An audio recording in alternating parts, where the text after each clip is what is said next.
Welcome back to Gun Tote Minnesotan. Today I'm going to be reviewing this optic sent out to the channel by Bushnell. This is their Match Pro ED 5 to 30 by 56 first focal plane mil side illumination side parallax optic. I really enjoyed this quite a bit, and I'm going to start off the review with just a little bit of use at 2, 3, and 600 yards. Alright, I don't want to spend a lot of money on ammo shooting this close, but I'll go ahead and throw a couple at 200 here. Make sure we're focused, and here we go. Just using holdovers.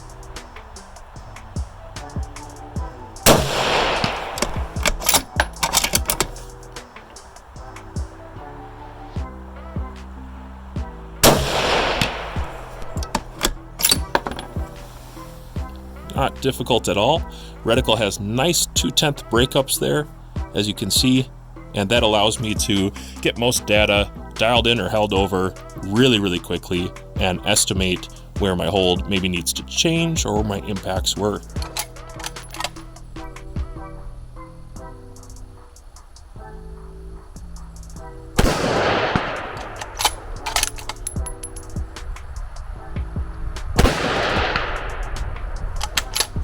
On the swing.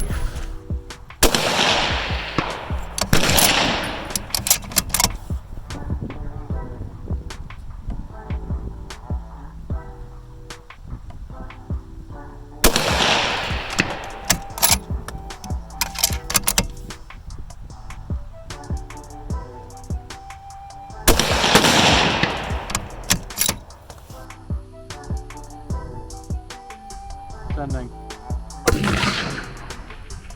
Nothing back.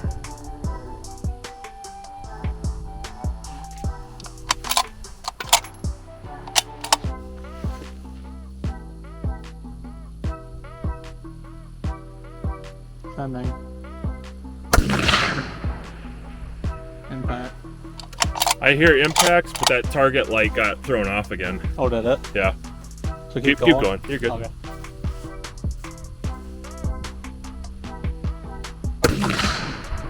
Impact.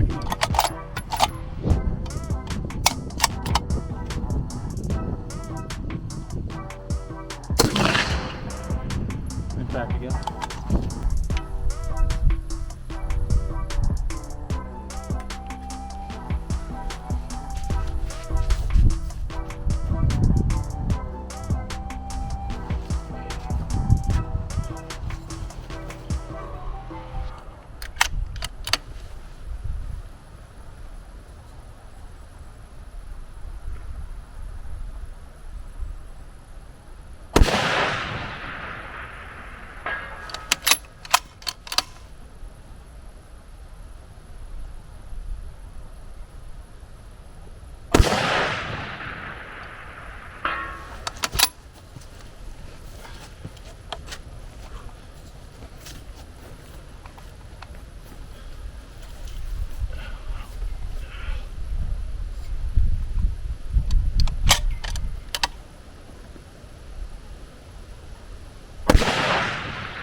Sundown is about 1 minute away, and I'm going to send my last shots for the day on a little bit of paper here.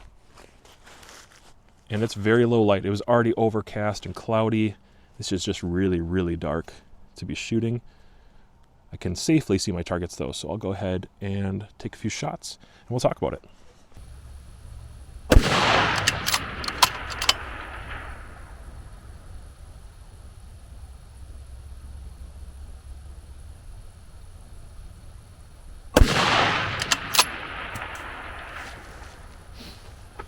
There we go. All right, here's how I did. So that's a 3-inch red circle, and I would say my group is about 4 inches. Yeah, probably 4 across. And then I have a flyer up there. It's a clear flyer, so I'm going to let that one go. But about 4 inches, that's not too bad in really low light conditions like what I was seeing there. Starting off with the ocular focus, this ring right here has kind of a rubberized coating or cover to it, which is really nice. And it doesn't just cover the eye, you know, kind of the immediate eye danger zone right there. It actually goes over the lip, and it's got a texture on it. It is cold out right now at 17 degrees. And in 17-degree temperature, things tend to become a little bit more difficult to operate on optics, especially below 10 degrees and below 0. But right now at 17 degrees, this is still operating really nice and smooth. And I'm going to show you that this ocular focus or reticle focus has plenty of range of travel. Looks like if you have an eye issue, you're not going to have trouble getting this reticle nice and sharp and tight for your eye. The proper way to adjust one of these is to look at a blank wall or a blue sky, something featureless. Okay, and you can set it to max magnification. It would probably be the most appropriate, so you can get a really good look at your reticle. And you're not going to stare at the reticle while you move this around. You're going to just take a peek back and forth.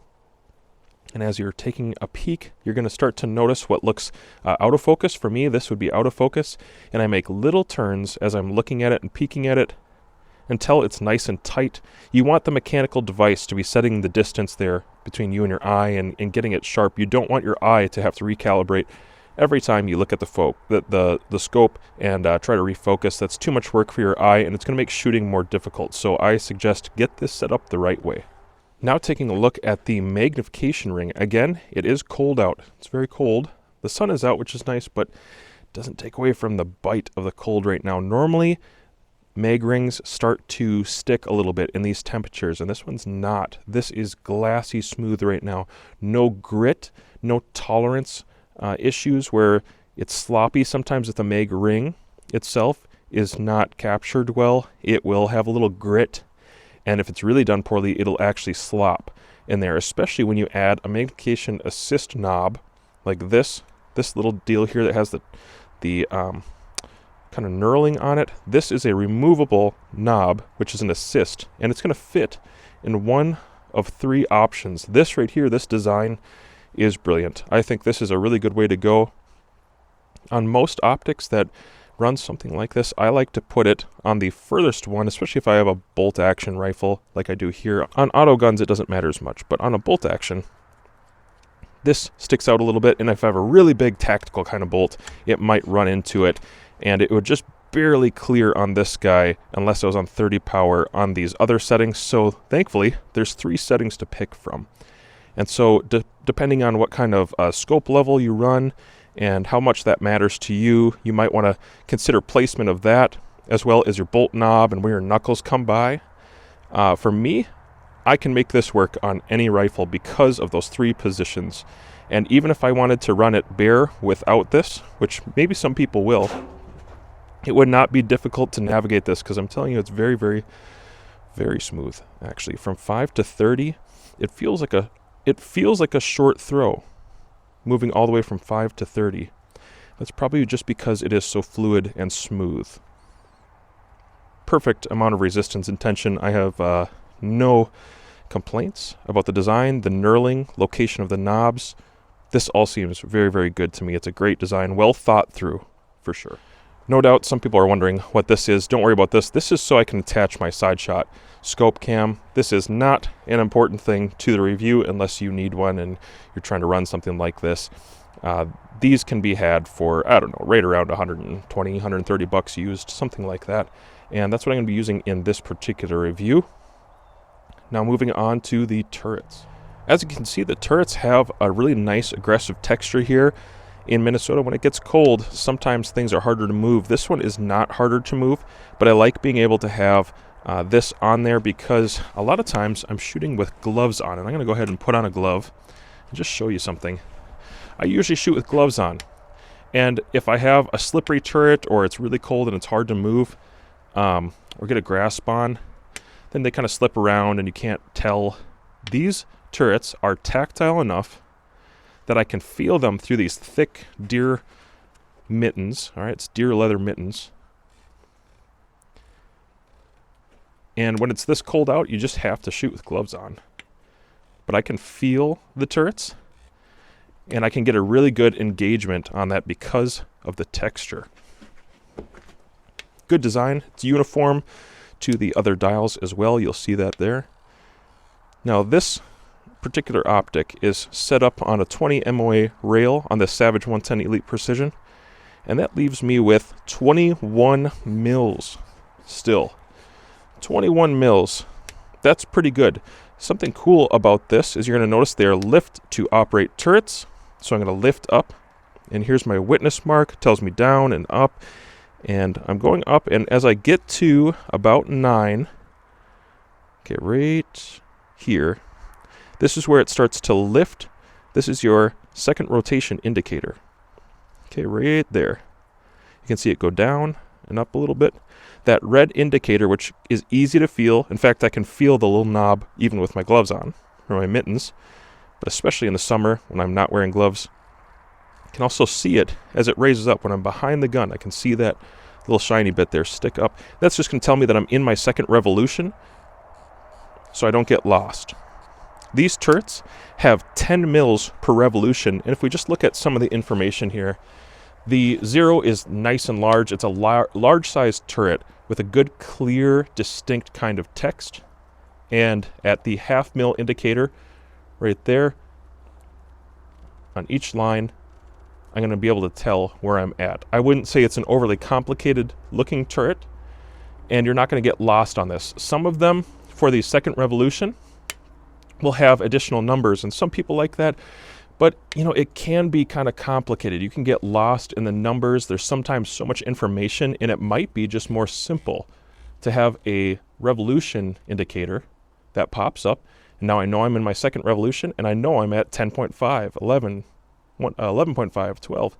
That's a little easier for some people in the mental process. And in shooting sports, long-range competition, you want to use your time well. You don't want to be messing around, dinking around with stuff, or getting lost in, you know, what number you're actually on. So with this second revolution indicator, there's no question where you're at. It can be very, very useful when you're under stress and you just need things to be very simple and straightforward. The witness mark is good. It lines up exactly on it, and I would say each click appears to me to be lining up perfectly. Very minimal backlash. I'll try to manufacture some here. I can really grab the turret and mush it around a little bit, but I'm moving the whole gun when I try to do that. I would say fairly tight, actually, turrets. Nice, positive, and so far repeatable. Something important to say, and I want to take a second to show this because not everybody's doing that in the review, and I don't want you to get confused or frustrated with your product. So this right here, you get a scope tool. You don't have to use a penny or anything, but if you forget your scope tool at home, like I did, it comes in the box. It's a great tool. It's useful for everything on the optic, and I forgot mine at home. But this penny right here is a good substitute. So if you have any coin sitting around or a spent piece of brass, you can probably turn it with a 30-06 casing or something as well. I'm loosening up the threads. So if I needed to zero or change my zero, it's a pretty straightforward process. just like that. I loosened it up, and underneath you're going to see that there's actually some text. It's just slightly different than some other zero stops. I would say this is a much more simple zero stop method. And it says rotate. It's got a directional arrow, and it says to set the zero stop, you're going to rotate it the other way. What they're actually saying is that they want you to reach inside, and this exterior disc in here, you're going to grab that and just rotate it until it clicks, and you will hear it click, or at least you'll feel it click, and I did. And then I know that I'm ready to set my zero stop again. Drop it down on that witness mark, and hopefully you brought your scope tool with you, but if you didn't, grab a penny or a quarter and tighten it down. They're locking turrets, so it's not going to move on you. It's not going to click and change your zero as you go down. Doesn't have to be super tight, just firm enough. I've had illumination knobs on other optics in the past that were just stiff and really difficult to move. I would maybe like to just mention that it is pretty cold out, and typically illumination parallax, when it's this cold out, they tend to get a little bit more firm. You just don't want a really stiff parallax knob that is, almost unmovable. That would be a problem. This one, I can feel all the clicks as I'm going through, even in this deep cold. Can feel off and on. And I'm going to tell you, they did illumination really well with this reticle. They illuminated not the entire lines of stadia, not all the way down, but just kind of a functional portion closer towards the center. And I would say the brightness up here is pretty darn bright. It actually does a decent job. It may not be desert bright. I wouldn't know because I don't live in the desert, but I can tell you against the snow when it's very bright, and that white light is usually hard to contrast against. This did a good job of contrasting, but as it's low light, I'm going to show you in a little bit here as the sun's going down. I'm going to show you what these other contrasts look like with the illumination against my kind of backdrops. What I'm going to do here is I backed off a little bit, just a little bit on the magnification. I'm on 25 power right now, and I'm going to just go between, let's see, the illumination here, starting off. The night vision settings, obviously, going to be pretty hard to pick up contrast there. And already I can start to see just a tint. Now, this is with my naked eye and not the camera. I think the camera settings might make it just slightly harder for you, but for me, as I'm switching through these, I can actually pick up a little more, and I think by now on the camera, you should be able to pick that up. And that's on setting 7, so we're not even to 11 yet. On setting 7, with my eye, it's definitely noticeable. Still some ambient light. We're not truly at sundown yet. Okay, and that's pretty bright. That's on setting 9. I'd say that's very functional right now. 45 minutes from sundown, and that's pretty bright.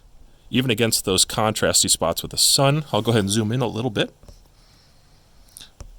Now my camera is not going to be able to focus as crisply as an eye would. But contrast is the thing we're looking for, and the illumination is doing it really well. Okay, and there's 10. Zoom back out. There's 10. And there's 11. So the point of what I'm doing right here, guys, is I want to show you some real-world scenarios. You have sun glaring off of the snow, a little bit off the dirt in the background, and when you're hunting or shooting competitions and trying to see targets like that, you can see the function of the reticle and the illumination. It does a pretty good job. Now I'm just going to cycle through the settings from 30 power, moving it down. Give my camera a second to adjust. All right, that's what it's going to look like at, let's move it right to 12 power. That's 12 power. Obviously, with my eye, it's going to seem slightly improved rather than the phone camera. But you can get an idea of field of view here. 10 power. There's 6 power, really good for spotting and wide field of view. The reticle in my eye is still functional at this. When I go ahead and put my eye through here, I can definitely make out that center dot. It's just very small. And there's 5 power. So the illumination on 5 power during daylight, that's going to be a little bit reduced. It's kind of difficult to use, but you get huge field of view. Hopefully you can tell that with the reticle itself. If I back off a little more here, and I put this at the very bottom, I can actually see all the way down to the 20th mil line right now. I can see all 20 mils. And with my eye in the eye box here, the first 8, 9, 10. Okay, so the first 10 mils are illuminated, whether that's on the windage or going down in the stadia, and then above you do have a certain amount that's illuminated as well. But for holdover's sake, at 10 power, I can see 20 mils. That's awesome. I really like that. So I can still use 10 power, which is plenty enough for most long-range shooting, and I can hold over quite a bit. I have 21 mils in the turrets, and then I have 20 mils in the actual holdover there, and I'm still on 10 power, which is pretty sufficient. If the mirage is really bad, if it's really hot, I'm probably not going to move much beyond that 10 power anyways, maybe up to 12 or 15 at the most. But if the mirage is bad, I'll probably stay closer to 12. At 15 power, I can still see, let's see, about 13 mils. Very impressive. Again, the target is at 200 yards. Here's 24 power. So 24 power, looking at detail of the berm. I'm seeing a lot of detail on my target. I'm seeing a lot of detail on the berm, rocks, leaves, little edges. Not having issues with chromatic aberration. I think this ED glass is doing a really nice job of that. Let me go just a little further. This is up to 30 power. So field of view is not terrible. Eye box is decent.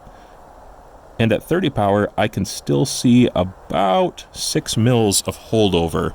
So I'm not too limited. Here's a little better idea of what you're looking at. So again, that's 30 power. And this is kind of what my eye sees at 30 power. My camera is never going to be able to clear up that image the same way. It can't focus the same way that my eye can, but hopefully it'll give you a little bit of an idea of what I'm seeing. The Parallax wheel is pretty smooth. I'm not worried about this bumping or moving under recoil. Some people want a more stiff Parallax wheel with the belief that it's not going to move under recoil, but I think if you do it right, it's not going to either way. You can have your cake and eat it too when it comes to Parallax wheels. They don't have to be 10 pounds just to move the thing. So it goes from 15 yards to 20 to 30, 50, 75, 100, 150, 200, 300, 500, 1000, and infinity. And it's got a really nice aggressive texture. Again, I can get at it with a glove on, so I'm going to go ahead and do that and just show you that in my context, it's fully functional.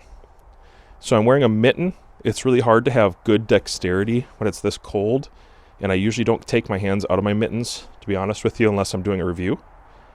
They stay in there as long as I can, and I can grab this and actuate it and even get it really fine-tuned just between these deerskin mittens, just like that. Looks good. I really appreciate having a minimum parallax setting of 15 yards. This means this optic is incredibly versatile. It's not limited to just long range or center fire. This is qualified for pellet rifles. I know that PCPs right now, a lot of guys are looking at optics that are configured this way, with reticles this way, and they need that closer parallax in the serious PCP gun kind of market.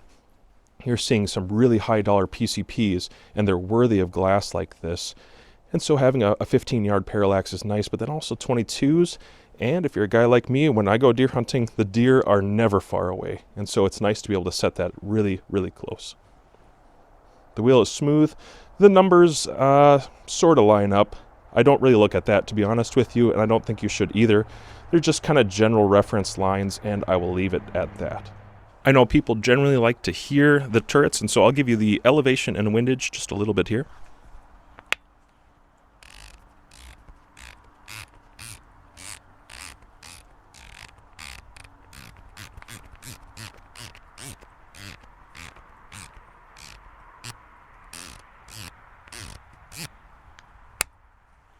And now the windage.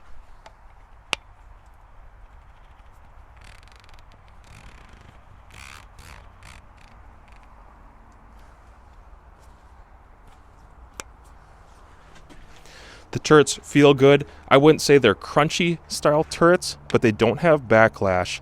and they track well. And that's really, at the end of the day, that's the thing I'm going to care the most about. I can feel them with my mittens on.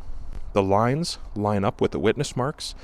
I do not find it difficult to dial an individual tenth. So if I needed to go to, let's say 7.8, and I'm actually testing it here, going to 7.8, I don't find it difficult to get, single tenth markers like that.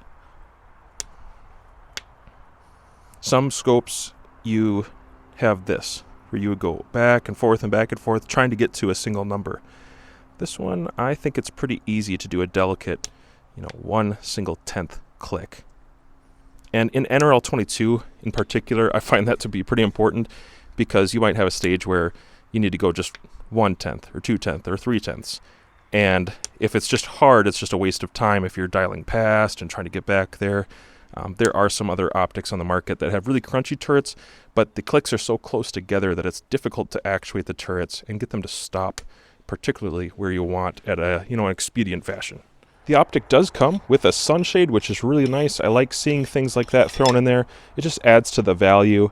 And even if I don't use this very often, especially in the winter, it's nice to have the option. It comes with it. It just adds value to a customer who's looking at a serious optic and they don't want to mess around and have to purchase things elsewhere. It's just ready to go. Well, this video is going on pretty long, and so I need to split it into 2 videos. The first thing I need from you guys is to know, would you like to see this at 800 and 1,000 yards on this rifle setup, or would you rather see it on an NRL 22? I know that's a huge population of people that are looking at this optic, and that's their primary intention, is to put it on an NRL 22 rifle or something Rimfire in general, and I'd be happy to do that as well. I just kind of want to produce content that is maybe a little bit more in line with what my viewers are going to want to see, and the way that you're going to use it. I can get it to that application if you just let me know down in the comments. Now, I think it would be good that you see it's a high quality optic and you've been able to see me use it very successfully. Maybe I should end out with some of the specifications, because I think your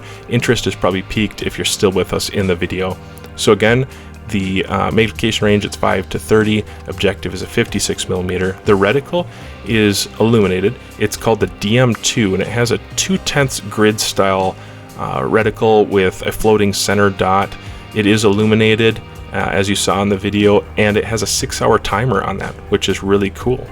It has like 11 settings with off in between.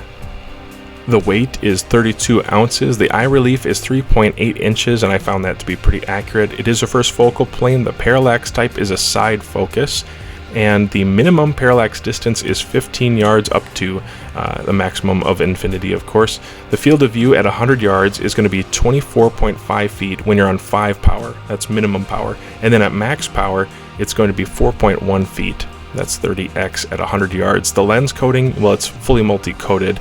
It has ultra-wide band coating, what Bushnell calls the EXO barrier. It's ED prime glass. The tube diameter is 34 millimeters. Elevation adjustment is going to be 30 MRAD, right around there. And the elevation turret, remember, it's lift to operate. It is exposed as well as the windage. But this elevation turret has a revolution indicator, and it has some pretty nice turrets. Windage adjustment is going to be 14.5 MRAD. Windage turret is exposed and locking technically. Waterproofing, it's IPX7. Zero stop is what they call their easy set. The country of origin is China. The diopter is called the fast focus. It just means it's non-locking. The scope cover size, if you want to get scope covers, it's 46 millimeters for the ocular piece and then 64 millimeters for the objective. And the sunshade that it comes with is 2.5 inches long, and the power change lever is a 3-position power change lever, or the mag ring assist, if you would want to call it that. And as far as fog and that kind of thing, it is argon gas purged. If you want to see more from this optic and more from my channel, like and subscribe, and I'll have part 2 coming out pretty soon.